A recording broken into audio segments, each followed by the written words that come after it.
I won't forget that morning, not if I live to be 100. I counted the men as they marched out of the yard. They'd hardly slept for weeks. We of the CID had slept even less, but the nightmare that kept us awake was all the same nightmare. That's why we weren't surprised when the commissioner asked us up to the conference room for a bit of a talk. He'd talked to us plenty, we knew that. It didn't help any to know what was ahead of us.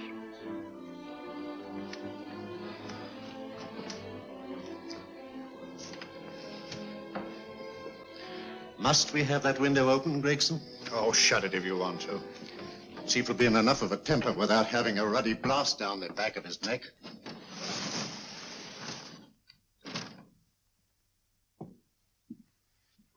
Gentlemen, the commissioner. Stuffy in here. Be seated, won't you? Gentlemen, if you wish to know what able men you are, read any of the works of popular fiction that glamorize your achievements, but don't, I beg of you, read the daily papers. They might give you an inferiority complex. I hate to mention it, but we're confronted with a series of the most atrocious murders since Jack the Ripper. And in the meantime, the CID might as well be playing at shove-halfpenny for all the good we've accomplished. Now look. Here, here, and here. Each of these red flags scattered through the city stands for a woman brutally murdered, a woman's terror, a woman's death agony. These are no ordinary crimes. These are the works of a fiend who kills first and mutilates afterwards. A ghoul who hacks off a part of his victim's body and carries it away with him, a loathsome souvenir of his butchery. 3 women murdered so far, and you haven't turned in one clue. You haven't given me one lead. Here you sit and wait for news of a 4th victim, with your arms folded.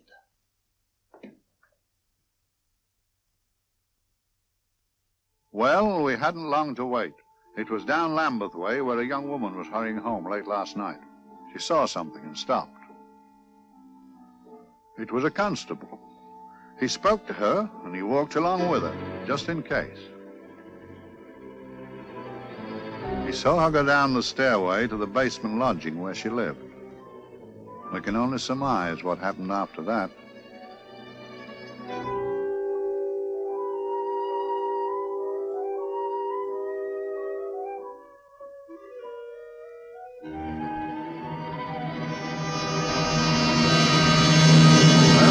My pride in my pocket and went to see the man who'd so often helped out Inspector Lestrade and myself in the past, Mr. Sherlock Holmes.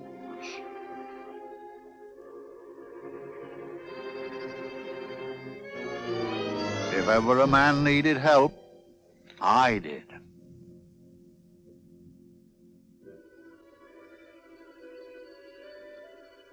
This makes 4, Inspector.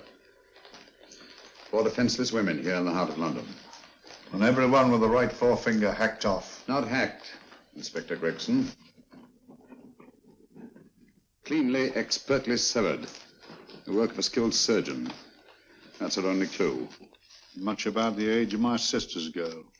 Is there no way of stopping this, Mr. Holmes? Yes. There's a way, somehow. The fiend that did this. I promise. I promise. We've nothing to go on. That's the rotten part of it. We can't get far without knowing the motive. Well, at least we know what the motives were not. It wasn't robbery, nor passion, thanks be, nor yet vengeance. Because they all came of totally unrelated families. Steady, Inspector, steady. Sorry, Mr. Holmes. I don't turn a hair when it's a bloke that can look after himself.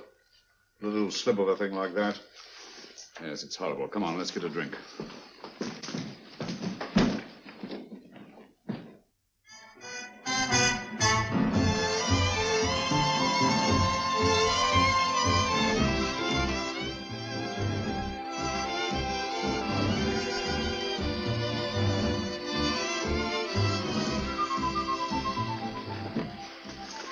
Good evening, Mr. Mr. Holmes. Evening, Vincent. Whiskey and soda, please, and a double for my friend here, Inspector Gregson. Very good, sir. Make mine Irish. Decent of you to give me a hand with this thing, Mr. Holmes. Always a pleasure to be of help to Scotland Yard, Inspector. Little out of my line, looking for a maniac who murders just for the fun of it. Or perhaps just to get a human finger. In all 4 cases, the murderer risked capture by stopping to secure a finger. Well, what for? Who knows? He's just a madman. Perhaps there's method in his madness. If we could just trace those missing fingers. If we could just drain the English Channel, we might find a penny. Huh? Oh, thank you. You may keep those, Mr. Holmes. Thank you.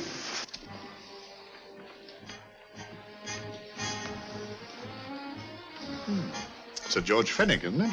Yes. Is that his daughter with him? Don't be so naive, Inspector. You know everyone, don't you, darling? Well, hardly. A week ago, I didn't know you. A week.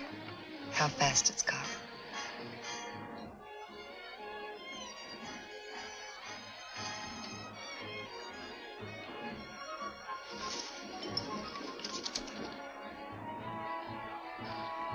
I collect these things. How very quaint of you. Shall we go? Yes.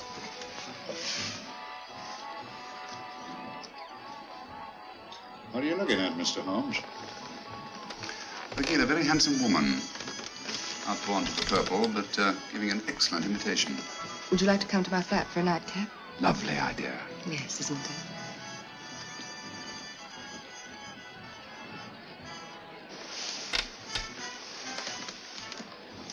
I wonder where she's taking Sir George Fenwick. Don't be so naive, Mr. Holmes.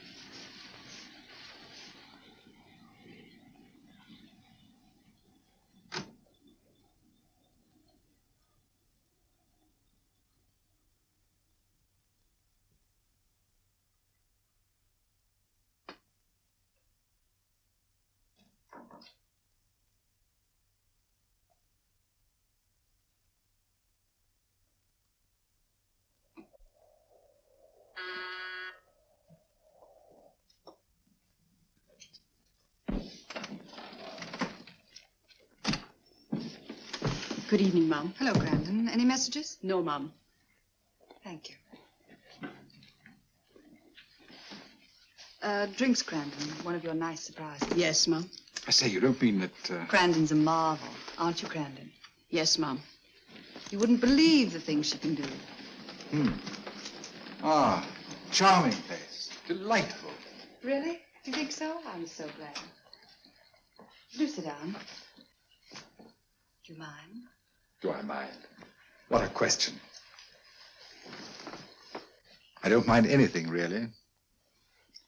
Except not being with you. Now, you really don't want me to believe that, do you? Not too seriously. Good. We're both quite grown up, aren't we? Quite.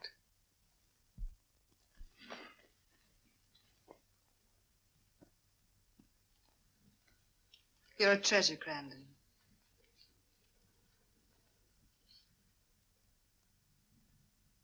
And lower the lights a little as you leave.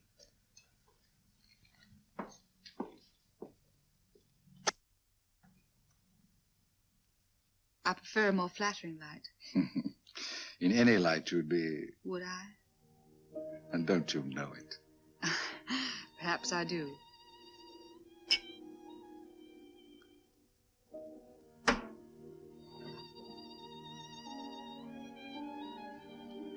Oh, that priceless woman. You wouldn't believe it, but she's absurdly romantic. She loves dreamy music, and she thinks that we... But we do, don't we? Do we? Well, it's rather soothing, restful. Yes. And we all need rest at times, like tired children who've played too long. You've played with wooden soldiers, I suppose. Funny. Hadn't thought of that for years. Toy boats were my special joy. Anything I could set afloat anywhere. Like this. And this. Toy boats sailing into the Never Never Land. The land of beautiful dreams. Look. Look, odd, isn't it, how the light is reflected? Little specks of light that move and move. Like stars on a slowly moving stream. You know, Holmes, I'm very sensitive to atmosphere. No? Yes, I can tell by the feel of this room there's been a murder committed here. It may interest you to know, my dear fellow, it was the other side of that door at the foot of the stairs that the poor girl was murdered. If only I could find it. Find what? The one thing these unfortunate victims have in common that might give us a motive for these murders. There must be something. Another Jack the Ripper, if you ask me, a homicidal maniac. No, Watson. In the case of Jack the Ripper, there was one thing in common. His victims were all from one walk of life, living in the same section of the city. In this case, the murderer chooses his victims from all walks of life and from different sections of the city. No, my dear fellow, this is not the work of a homicidal maniac. It's something infinitely more sinister. Give me the creeps. What on earth are you talking about? Watson, I'm convinced that these murders are only incidental to some larger and more diabolical scheme. That may be, but why the severed fingers? The answer to that question, my dear fellow, is our only hope of solving these mysteries. Dear sister, I am so happy. I had such a lovely holiday at Brighton with you and Alf. And I'm looking forward to being with you again. Poor little thing. Sort of raises a lump in your throat. I can picture her sitting here happily writing this letter. And I'm not bit realizing that she's shortly going to her death. Hello?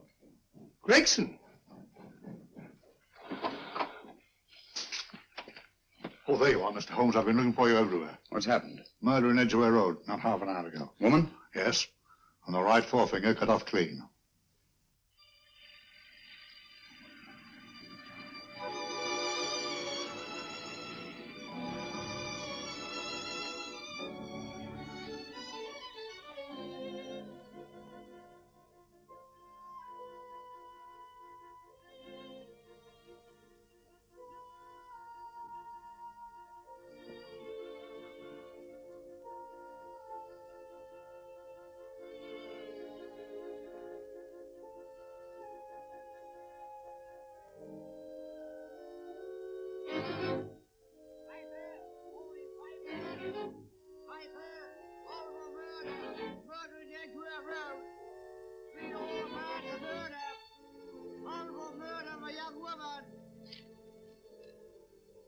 Get your papers.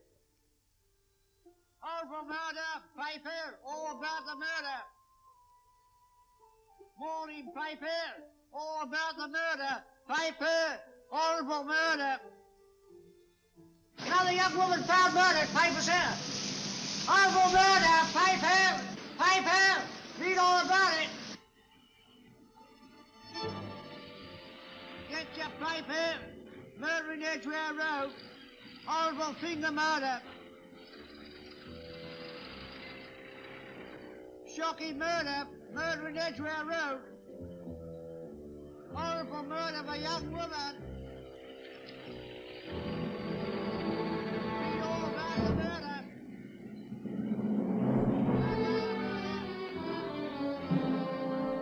Only fancy, Mum. There's been another of those horrible murders. Dear, dear, how shocking. Yes, Mum. I really don't feel quite safe here myself. Oh, dear.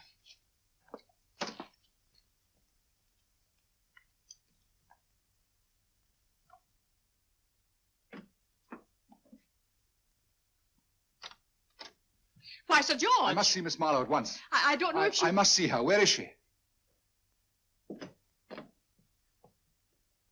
Lydia. Why, Sir George, what is it? What happened? I don't know. You'll have to help me. You've got to help me. But I don't understand. Listen, I woke up a few minutes ago in a cheap boarding house off Edgware Road. I don't know how I came there. I don't know when. The last thing I remember is being here with you. Calm yourself, Sir George. When did I leave here? Well, it was about, It was 10:45, Mum. Precisely. You seemed, forgive me, just a little distressed. Detached, not interested. I thought I'd said something to offend you. I don't remember.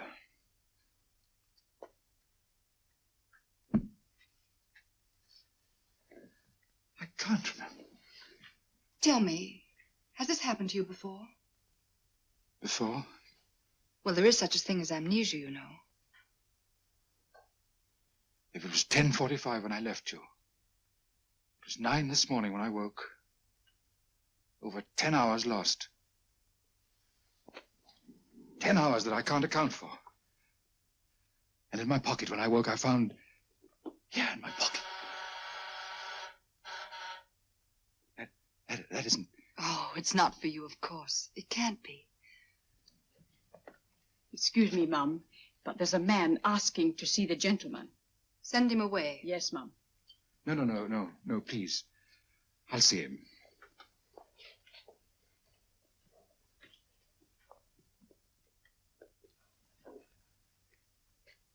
Well?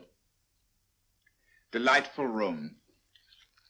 Not much like the place you woke up in this morning. You followed me here? Yes.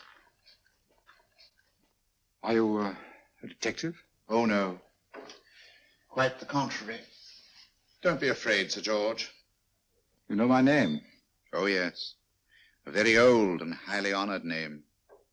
And being the bearer of such a name, and also a very wealthy man, I thought you might care to possess yourself of this trifle. Rather than let it fall into the hands of the police. It is yours, if I'm not mistaken. The initials, GF. Where did you get this? It came out of your pocket. I saw it fall, but you never noticed.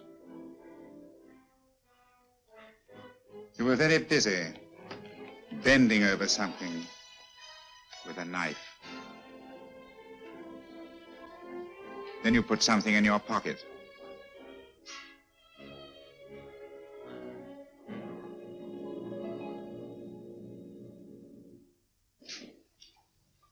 Come along, Holmes, come along, come along. How many more times must I tell you? You're missing a treat. This is delicious. Little jam tarts to follow. Aren't you tempted? You and your flesh pots. They tell me that fish is good for the brain. Brains haven't any. You realize that a whole day and a night have gone by since that bestial affair in Edgware Road? I'm as much in the dark as ever.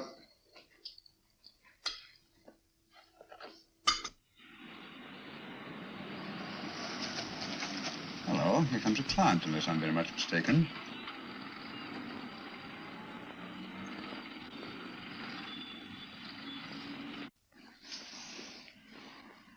Hello, attractive. Very attractive.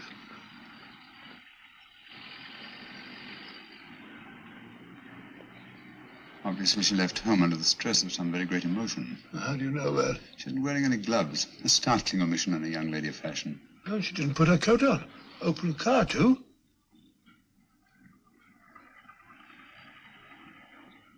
Furthermore, there's something in that bag she wants to show me. What makes you say that? The bag doesn't match her dress, indicating it was picked for size rather than style, to accommodate some bulky object. You amaze me, Holmes. Not to mention, my dear fellow.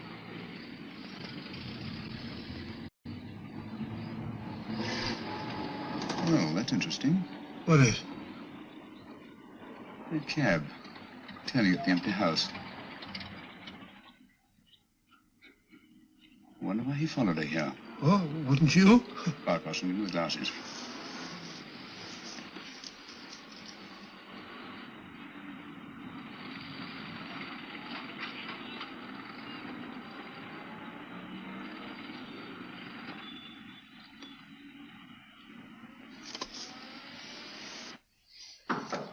Well, we shall soon know. Yes, Mrs. Hudson? It's a young lady, sir. Most urgent. Ask her to come in. Go right in, miss. Mr. Holmes? Yes, this is my friend, Dr. Watson. How do you do? How do you do? Mr. Holmes, you must excuse me, please. Yes, well, won't you sit down? Come along. May I? It's quite all right. Thank you.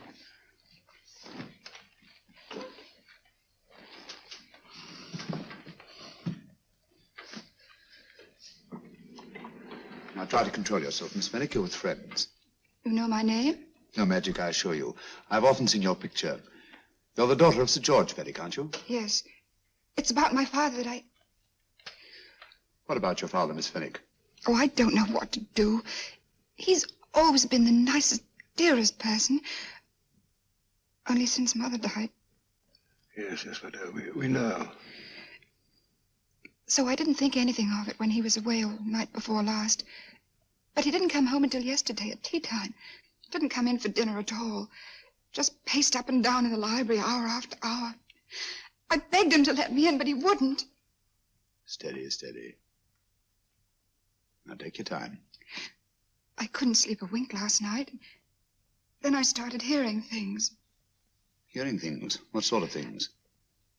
I heard someone in the garden underneath my window. Then I saw a figure moving down the garden path. And I recognized my father. Stealing through his own garden like a thief.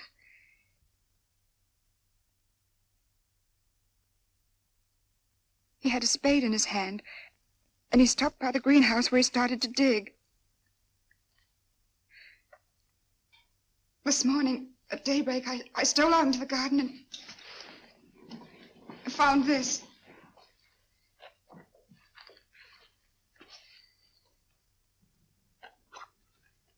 A finger. A human finger.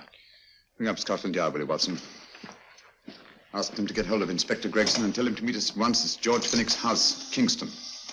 Operator, get me Scotland Yard quick. Where's my father, Norris? He's still in the library, miss. Thank you. We'll see him right away. Will you come with me, please? Thank you. I got your message, Mr. Holmes. Yes, indeed. Dad, may I come in? Dad. It's funny. He doesn't answer. You mind? Please do. Thank you. Watson, quick. Oh, Come along, my dear. no. Take charge, Miss Fenwick, please. Sorry, sir. No, miss, please. Please come along with me.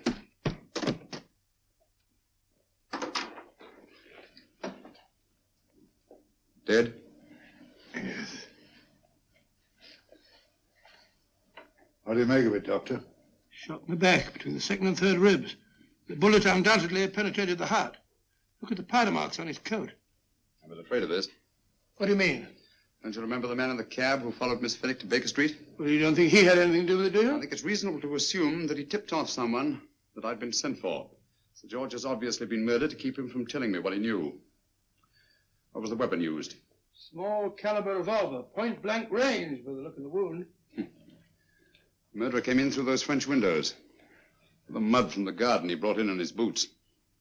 Sir George must have surprised the intruder. Passed the room to him here.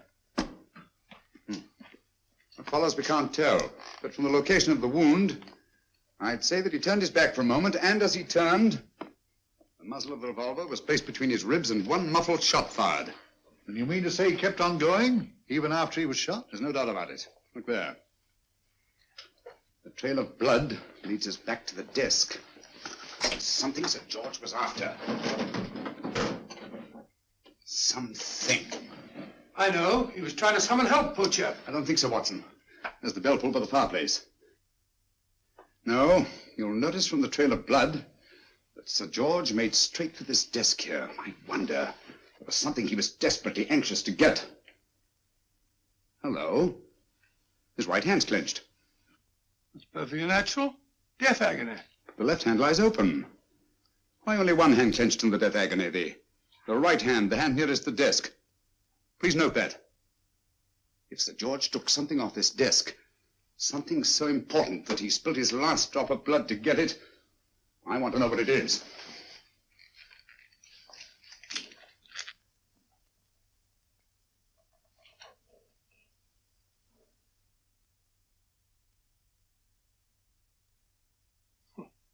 Nothing but an ordinary match folder. Where does that lead us? I imagine it's something very important, Gregson. This match folder's from Pembroke House. Why shouldn't it be? He was there, you know. We saw him yesterday. Yes, but the effort he made after he was shot to get hold of this match folder. It's just possible he wanted someone to remember Pembroke House. He may have wished to recall it to someone who saw him there. Someone who, like ourselves, saw him with a woman.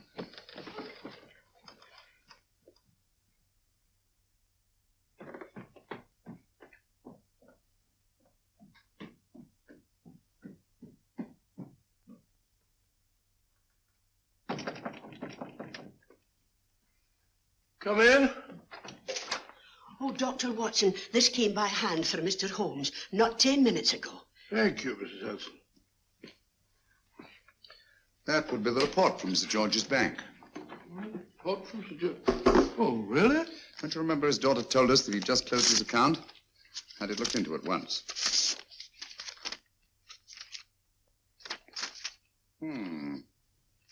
He drew out his entire balance in cash, nearly £10,000, yesterday, just after that young woman was murdered. What does that suggest to you, Watson? But he paid it out to someone. Precisely. I smell the faint, sweet odor of blackmail.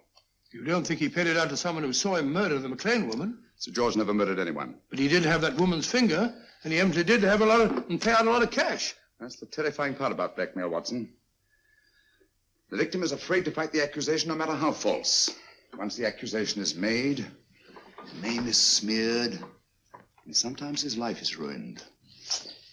Well, Sir George didn't commit these murders. What fiend did? I rather think they're not the work of any one man. Oh, come, Holmes. You don't expect me to believe there's a whole organization going about killing people and chopping off their fingers. No, it's possible, quite possible.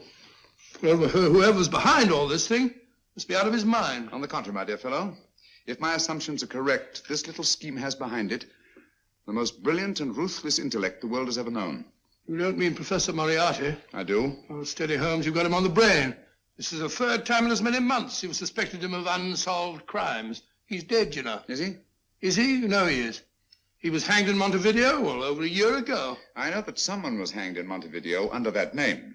But I'll stake my reputation that Moriarty is alive and here, now in London. Hello? Yes, Dr. Watson, wait a minute. Me? Oh, yes? This is Dr. Watson speaking. No, I'm afraid I've retired. I don't practice anymore. What? Oh, that's a different thing. An emergency case. Well, just a minute. Yes? Yes, well, see, she's not moved. Remember that? Don't touch her till I get there. Fractured case in McCardle's Mews. Heavy woman. 14 stone. Look at dust. 14 stone. Just the sort of person who would hoist herself up on a stool to feed the canary. There ought to be a law against fat people keeping little dicky birds. Well, so long, old man. I shan't be very long. Haven't used that bag since I brought little Amelia what's-her-name in the world. She grew up to be a very unattractive child. Well, who wouldn't with a name like Amelia? Oh, Amelia. Amelia.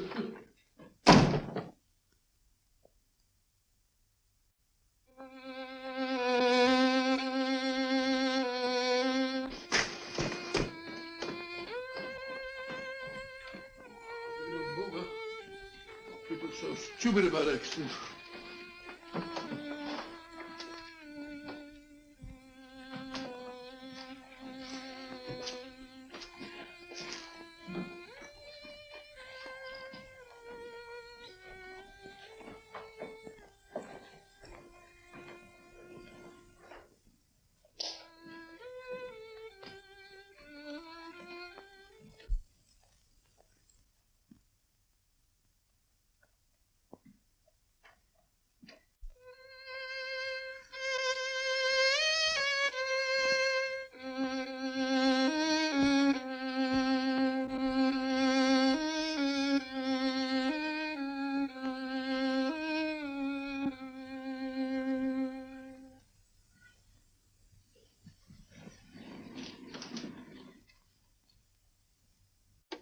Oh, Professor Moriarty.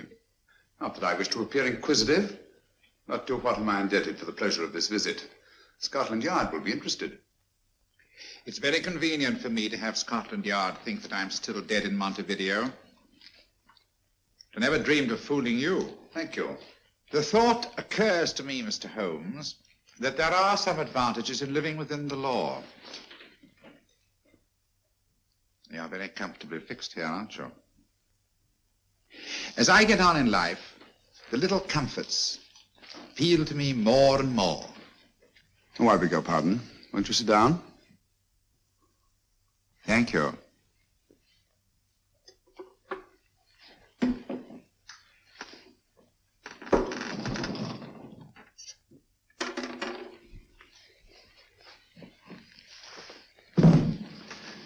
And now, Professor Moriarty, what can I do for you? Everything that I have to say to you has already crossed your mind. And my answer has no doubt crossed yours. That's final? What do you think? I shall not rest until you are hanged for the finger murders. You've no proof, you know. No, not a shred. But I have you. I could turn you over to the police here and now. You could. But if you did, you'd never see Dr. Watson again. Oh, the telephone call. Quite. I rather assumed you had taken some such precaution. Or I should have snatched up a revolver and indulged in a fit of heroics when you came in. Very smart, aren't you? Not smart enough, or I should have anticipated you. But if any harm comes to Dr. Watson, I shall seek you out. I shall not rest until I find you, and when I do... No harm will come to Dr. Watson this time. But I can't answer for the future. Mr. Holmes, I should strongly advise you to drop this case. Don't be silly. Think it over. We've had many encounters in the past. You hope to place me on the gallows. I tell you I shall never stand upon the gallows. But if you are instrumental in any way in bringing about my destruction, you will not be alive to enjoy your satisfaction. And we shall walk together through the gates of eternity, hand in hand. What a charming picture that would make. Yes, wouldn't it? You know, I really think it might be worth it.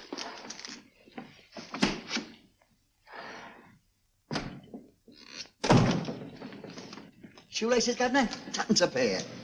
And strong enough to hang yourself. How many more times must I tell you I don't want your filthy shoelaces or your company?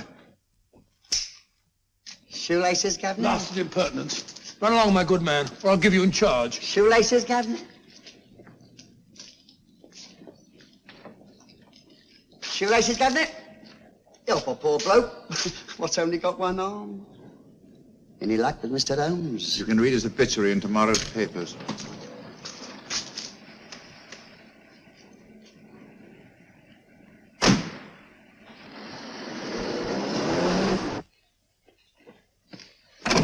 Oh, there you are, Watson. Come in. I was, just going out to look for you. Look for me what for? Suppose you don't think I know my way about. Well, you're right, I don't. Blast all practical jokers anyhow. Know where I've been? On a wild goose chase. Exactly. There's no such number in McCardle's Muse. Some fool's idea of a joke. Did you see anyone? No, nobody especially. Only a whining old idiot selling bootlaces. Persistent beggar, wasn't he? Stuck to you like grim death. Huh? How do you know? And finally left you for someone who looked like better pickings. Someone, my dear Watson, was Professor Moriarty himself. What? He's just called on me. Moriarty here and you let him go? But you must be out of your mind. Why? Well, he bluffed me into believing that he was holding a friend of mine as hostage. Friend of yours who? Oh, nobody very important, just a fat, lazy fellow. Medical man, I believe. Medical man? Do I know him? Yes, I think you do. A fellow by the name of Watson. Watson, never heard. Who, me? I'm afraid so, old fellow. Your street hawker's job was to do away with you in a certain contingency. And you let Moriarty go? Because of me? I had no choice. We can't afford to lose you, old fellow. Well, it's very decent of the old chap, I must say, but... I wish you'd nabbed him. We shall, never fear. I know the motive for the finger murders. All I have to find out now is the method used with the blackmail victims. Method? Yes. How does Moriarty get them to the scene of the crime? How does he plant those severed fingers on them? And how does he scare them into believing that they may have committed those atrocious murders themselves?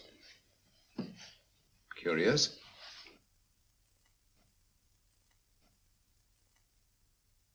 Very curious. Huh? Curious? What's curious? That window in the empty house across the street. First floor front. Huh? What's wrong with it? It's open. Well, shouldn't it be open? Well, it wasn't open half an hour ago. I'll stake my life on that. Well, that's not our business. Let it stay open. I wonder if you'd go over, old fellow, and see what's the matter. Oh, trespassing. Against the law. Very well, I'll go myself. Oh, well, if you're going to put it like that, ridiculous waste of time. Going about shutting windows at this hour of the night. Yeah, you'd better take this torch. Well, take what? Dignified job for a doctor. Dr. Watson, the torchbearer. And what do you propose to do? Sit in a comfortable chair, I suppose, and read a good book? That's a very good idea. Yes, very good idea. While I play night watchman, you have a nice read. Mm-hmm. Good night. Have a good time. Have a good time. What do you mean, have a good...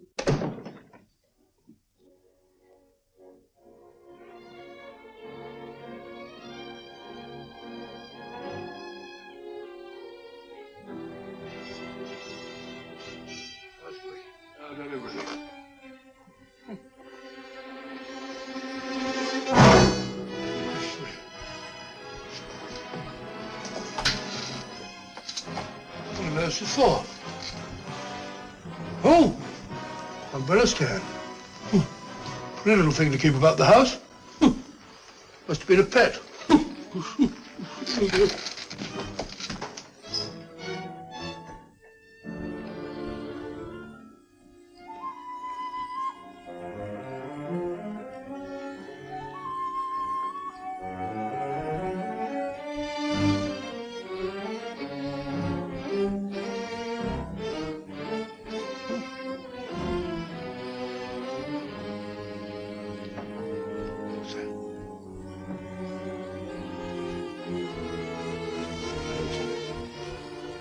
Rat rubber.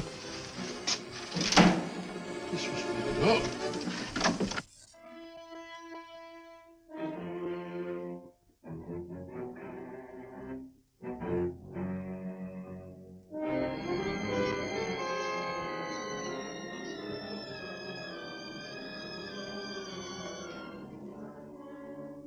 Well, he sits comfortably reading a book.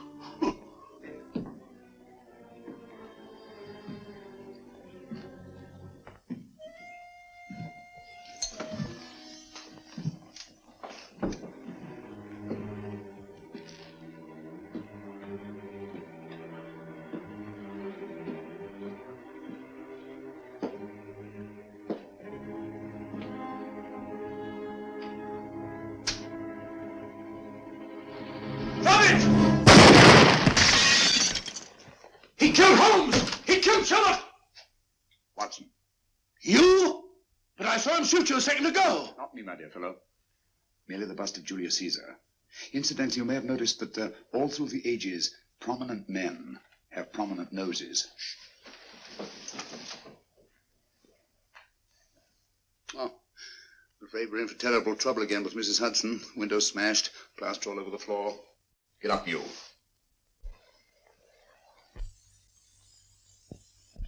Corporal Williams, Middlesex Regiment. Discharged from the army as physically unfit. Papers seem in order.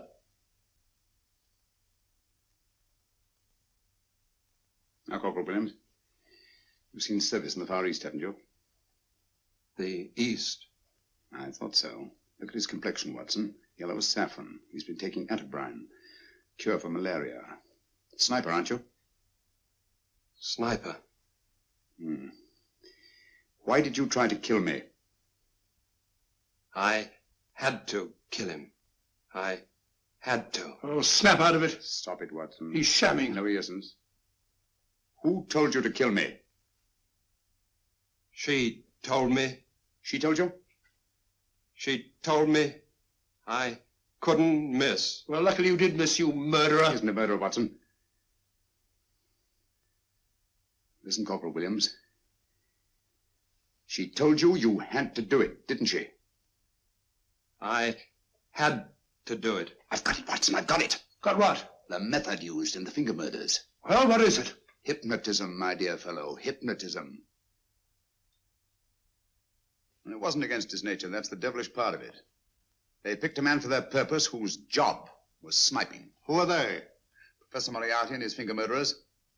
Williams spoke of a woman. I think you'll find that she asked him home tonight for a drink.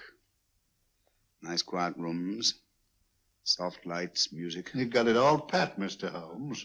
What's the lady look like? Up 30, nice figure, blonde, lustrous eyes. Oh, really? Got a phone number? Oh, so? Williams will give us her address. Look after him, Gregson. Don't let anyone come near him. He's our key witness in the finger murders. Well, I hope you're guessing right, Mr. Holmes. Get up, Williams. Now, go with Inspector Gregson anywhere he tells you. Come on. Yeah. Ring me as soon as he comes to himself, will you? I will. Good night, gentlemen. Good night. Well, if you believe that fellow Williams was hypnotized, I suppose you think Sir George Fenwick was hypnotized too. Yes, I'm quite sure of it. Have a cup of tea? Thanks, old boy. Nothing to eat. But why didn't these people make Sir George do the murder himself? Because they didn't want to get him hanged. They wanted to blackmail him. Well, who do you think the actual murderer is? One of Moriarty's gang. A diabolically simple technique. Kill a woman. Yes. But why cut off the fingers? My dear fellow, don't you understand? The severed finger is what links the blackmail victim to the murder. He wakes, finds the grisly thing in his pocket. Doesn't know how it got there. He's no idea that he's been hypnotized. For all he knows, he may have committed the atrocious crime during some dreadful lapse of sanity. In that state, when he's utterly demoralized, the blackmailers take over. Is that it? Undoubtedly. You see, they swear that they saw him commit the murder. And being human, the victim will pay anything rather than stand trial on a charge that will make his very name loathsome. Oh, it all fits in if you believe in hypnotism. Yeah. The only possible explanation. You think the hypnotist is that woman with the blonde hair, the lustrous eyes, the woman you invented? I didn't invent her. I saw her. What on earth are you talking about? That woman, my dear Watson, was with Sir George when he left Pembroke House. I saw her there. I shall see her again, and Williams will lead me to her. That's why it's so important to keep him safe. He will identify her.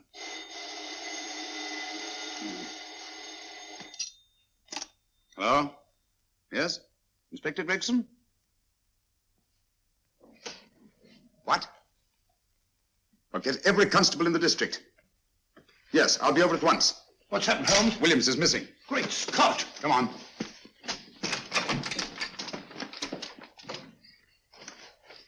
Lorry crashed into Gregson's car. During the confusion, Williams disappeared. Escaped, eh? No, kidnapped. To keep him from talking when he came to. You don't think that Moriarty... Moriarty? Anything is possible.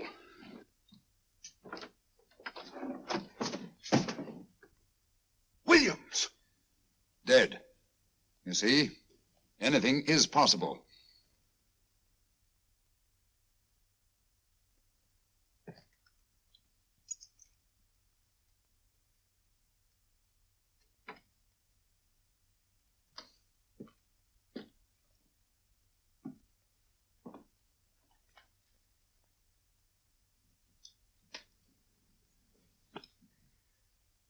Oh, good morning, Professor Moriarty.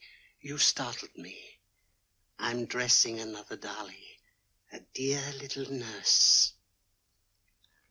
Is there anything wrong with your finger? Just a splinter. Nasty things, splinters. Most trying. One can't be too careful, but I'll get it out for you. I have the very instrument to help you. Sharp enough to split a hair. Put those tools away until they're needed. But they're not tools, sir. They're instruments. Put them away. Is Lydia in? Yes. But really, you should let me. Get dressed. Holmes and Watson just left Baker Street for the Mesmer Club. Mesmer Club? The meeting place of all the top hypnotists in London. Do you suppose that Mr. Holmes is onto our method? If he suspects, it's merely a suspicion. It's our business to see that it ends there. I hope you're right. Williams passed away before he could talk, remember? What do you want me to do? Go to the Mesmer Club, meet Holmes, and induce him to come back here. Isn't that a bit dangerous? Every meeting with Sherlock Holmes is potentially dangerous. However, you say he didn't see your face at Pembroke House. And how would you suggest I get Mr. Holmes to accompany me here? Kidnap him? Oh, no. Holmes has one weakness, his insatiable curiosity. If you can arouse that, you can lead him anywhere. It's up to you to take advantage of any opportunity that may arise. This way, please, gentlemen. I'll tell Dr. Onslow that you're here. Thank you. So this is the Mesmer Club.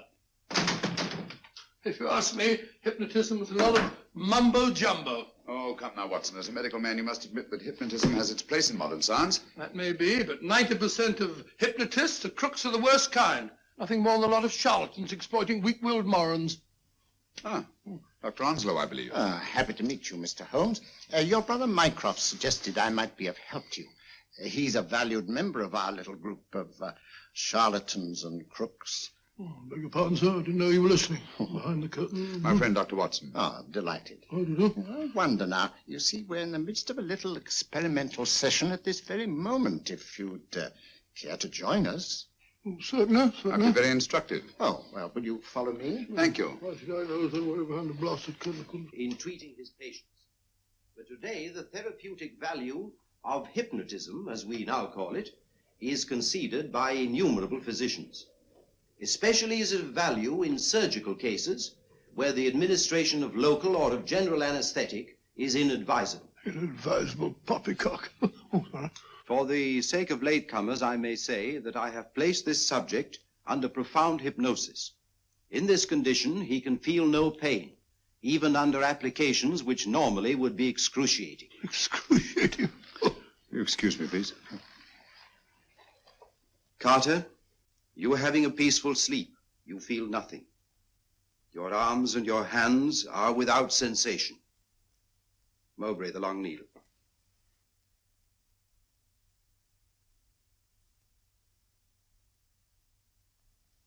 Carter, give me your right hand.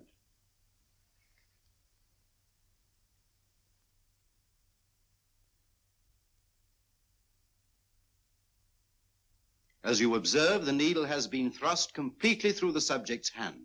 No feeling, no pain. This lack of feeling is the one infallible test of profound hypnosis. Nonsense. Fellow's full of drugs. Oh, isn't he? Definitely not, Doctor. Wake up, Carter, wake up. You feel well and rested, remember. No pain anywhere. Wake up, wake up. I say, when are you going to begin? All through, Carter. Stand up. This way, sir. And, are these all the people that come here? Oh, no. Others keep dropping in all the time. I suppose it's all right for those who believe in it, but of course, I'm a professional man myself. Then you don't believe in hypnotism, Dr. Watson? I don't deny that there are certain types of hysterical, feeble-minded people who go under if you point your finger at them. But anyone with an ounce of character... How right you are. You see right through our little artifices, don't you, Doctor? Right through, my dear sir. Right through. Quite so. But with the feeble-minded, as you say... excuse us, Mr. Holmes. Certainly. Step over here, won't you? Certainly, sir. Anything to oblige. Let me show you how easily we charlatans take advantage of them. Now, sit down, Doctor. Now, we set a thing like this in motion. It's wonderful, the attraction on the feeble-minded, of course. The continuous motion, if they just let themselves follow it.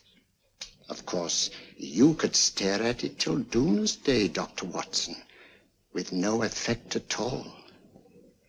Still, it might make you a little drowsy, like the white ribbon of road at night when you're driving. The rhythm is smooth, unbroken, and the road goes on and on, round and round, always the same, winding and winding. And you're drowsy, you're tired. Let the road come into you, as it were. The long road, the smooth road, the road to sleep. Sleep.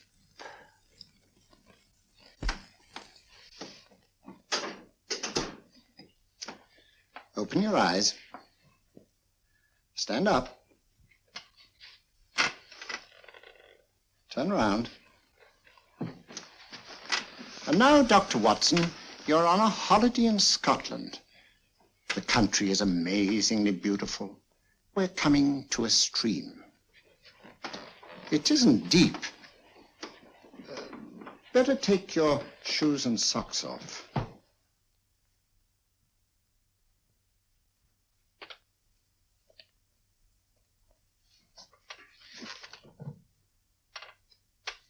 Roll up your trouser.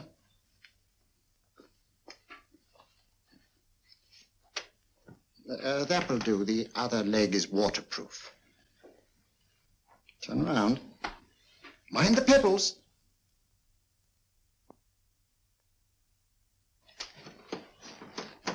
Sit down.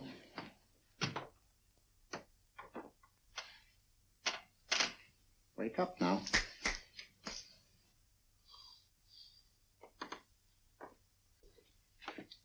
I see. What did I tell you? It didn't work with me. Why, nobody with an ounce of character.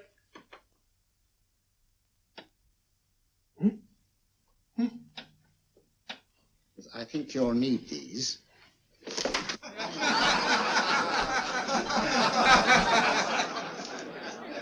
Nothing to laugh at. Watson, she's here. Oh, the woman you're looking for? Yes, I'm going to meet her. Perhaps I can induce her to take me to Moriarty. Do you think it's wise, Holmes? May not be wise, but it's essential. After all, I've held me on with Moriarty in the past. But isn't it dangerous? She might be a hypnotist. My will isn't stronger than hers. I deserve to be hypnotized. Shh. I feel I must protest, Dr. Onslow. I was told this was a gathering of serious students of a great science, and I find myself in a company of buffoons. Oh, my dear madam. Elliot's and Esdale Brain. Were those men martyrs for the truth, that you may laugh over your childish, cruel tricks? I must say I'm in complete agreement with you, madam. This was most unnecessary performance, Dr. Onslow. Beg your pardon, sir. My name is Holmes, Sherlock Holmes. At your service, madam. Thank you, Mr. Holmes. I'm afraid I've created a rather embarrassing situation. But you see, I'm interested in the serious study of hypnotism. So am I, too. Perhaps we have something in common, Mr. Holmes. Perhaps we have. Would you join me for a cocktail at Pembroke House? I should be delighted. Good.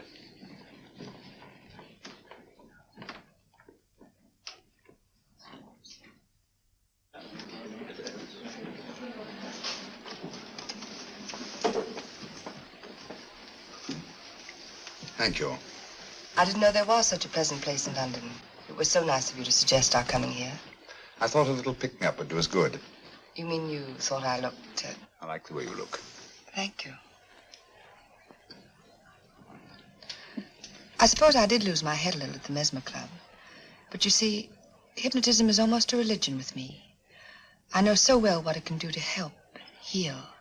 And I can't bear to see it used for trivial purposes. I know very little about it. That's why I went to the Mesmer Club. You see, I'm rather puzzled just now with the case that I'm working on. How fascinating. Tell me about it. It's the murder of Sir George Fenwick. Fenwick? Who's he? Quite a well-known figure. Odd now I come to think of it. Last time I saw Sir George was here at Pembroke House. Strange. Yes, isn't it? He was sitting, I believe he was sitting at this very table. Cigarette? Thanks. Do go on. There was a charming lady with him. He was lighting a cigarette.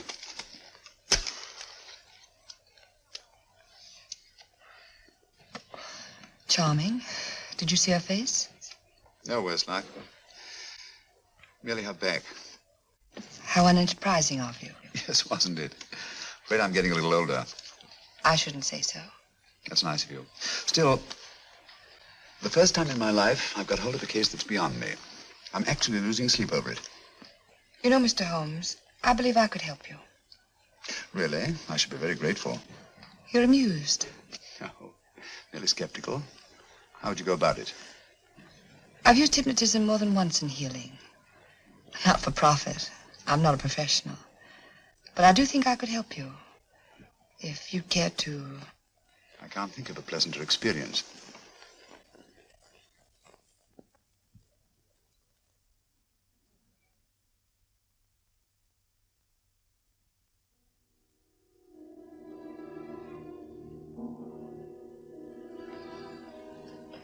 Low lights, music, is that all there is to it? You must relax, Mr. Holmes. I'm afraid you're a rather difficult subject. So I thought perhaps a little help. Materia medica might be advisable. Drugs?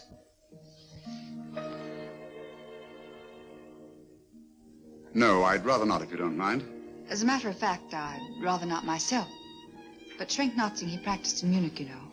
Believed it the best means for difficult subjects. Do you mind? Well, as a matter of fact, I don't approve of sedatives. Just as you wish. We don't have to go on with this at all, you know. Wait a minute. Wait a minute. All right. I'll take a chance. It's really quite harmless. What is it? Cannabis japonica, an oriental soporific. You'll need water.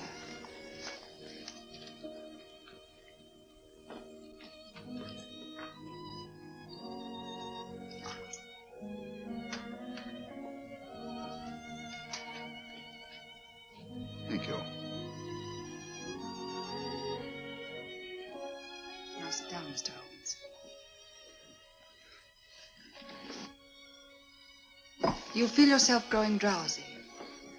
Don't fight it. Give in to it. Because you do want to sleep, you know. Just fix your eyes on this one white flower floating on the water. Empty your mind of every other thought. Follow the motion of the water. So smooth. Not a ripple. Waters of forgetfulness. Steady. Deep. Strong. Strange, isn't it? How the light is reflected. Little specks of light that move and move.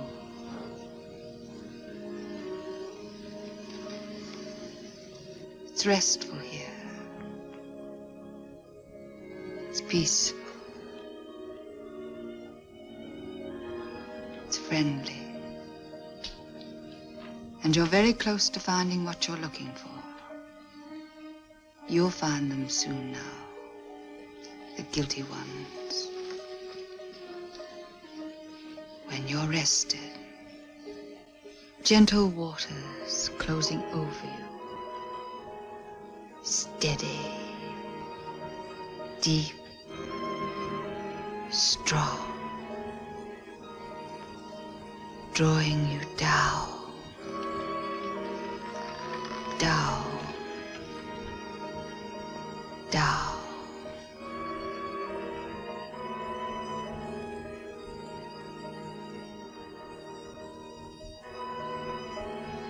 Sleep. Sleep. Sleep.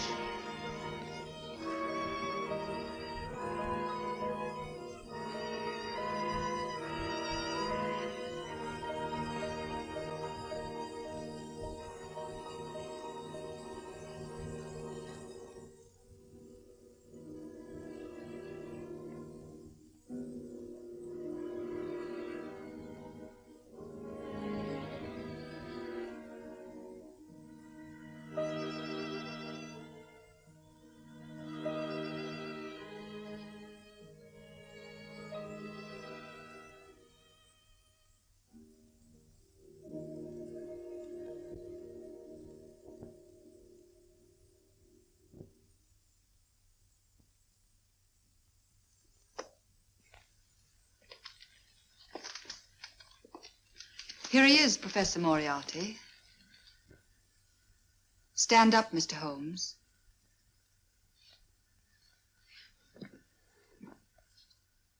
Open your eyes. Face this way. Are you satisfied? We are dealing with a clever man. He may be shamming. There's just one infallible test for profound hypnosis. You ready, Dr. Simnel?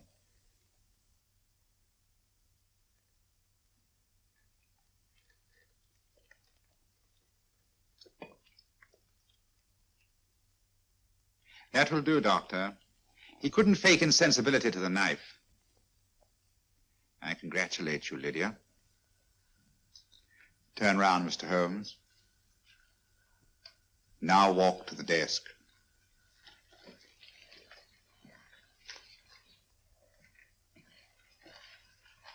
Sit down. Take that pen and write what I tell you to write. I have at last found a case which I cannot solve.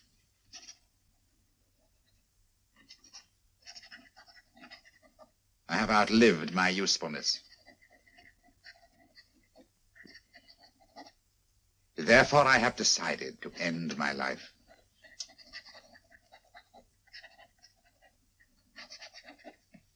Sign your name. Now blot it.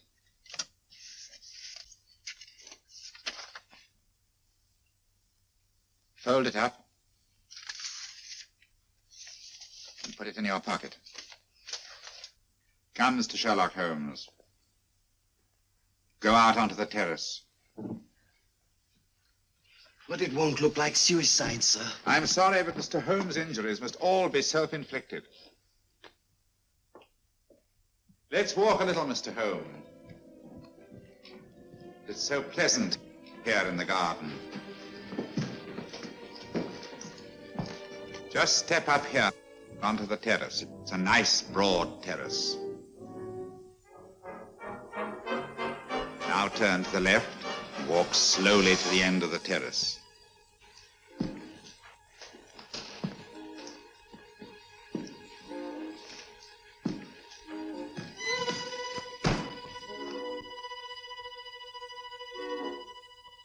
Don't stop. You must walk to the end, you know.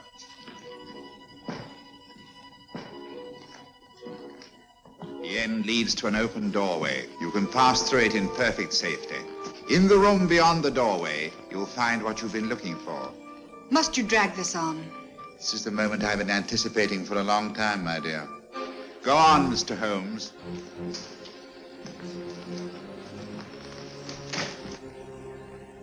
Through the open doorway, you will find the man responsible for the finger murders and the death of Sir George Fenwick.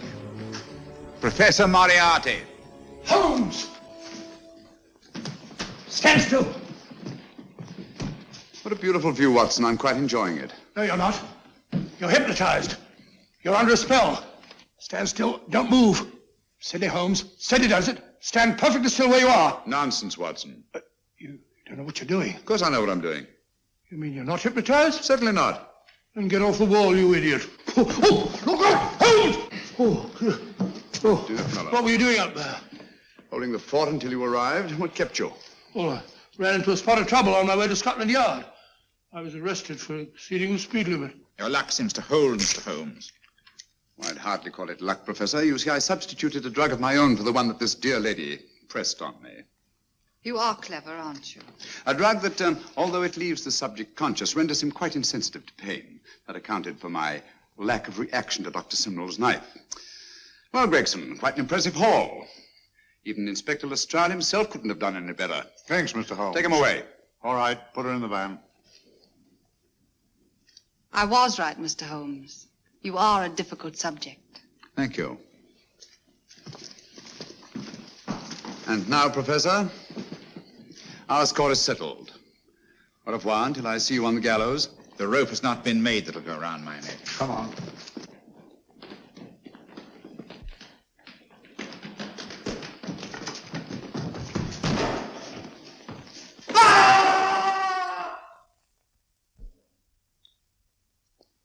take care of things, Mr. Holmes. Thank you, Inspector. Come on. An evil man, Holmes, but what a horrible death. Better than he deserved. What are you thinking of? I'm thinking of all the women who can come and go in safety in the streets of London tonight. Stars keep watch in the heavens. And in our own little way, we too, old friend, are privileged to watch over our city.